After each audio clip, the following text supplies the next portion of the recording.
সারাদিন তোর কোলে নিয়ে বেড়াতাম। ছোটবেলাতে মানুষ করে বড় করে দিয়েছে তো ওই জন্য এখন আর এই বুড়ি চিনিস নে। যেখান থেকে তুই বিয়ে করেছিস সেখান থেকে সারাক্ষণ বোর পিছনে পড়ে থাকিস। একবারও কি খোঁজ নিয়েছিস সেই বুড়িটা খেলো কি না খেলো, কোথায় পড়ে থাকলো? যেদিন আমি চলে যাবো সেদিন তুই ওই বোর পিছনে পড়ে থাকবি। এরকম বলো না মা, আজকের থেকে আমি তোমার কথা সব শুনবো। আজকের থেকে আমি বোর কথা একটাও শুনবো না মা। তুমি শুধু আমার মাথায় হাত দিয়ে রাখো, আমি জীবনে ওর কথা শুনবো না।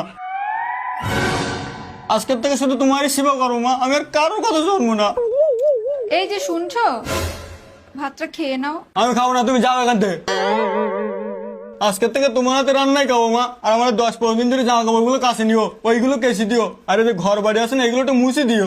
আজকের থেকে ঘর বাড়ির মালিক সব তুমি। ওটো মা ওটো, তুমি এই ঘর বাড়ি সামলাও, ওটো। বদমাইশ ছেলে, বৌমা এত ভালোবেসে খাদ্য রাখছে, যা গিয়ে খেয়ে নিয়ে। আর যদি কোনোদিন শুনি যে তুই বৌমার সাথে ঝামেলা করেছিস তা তোর ব্যবস্থা করবো আমি। যা এখান থেকে।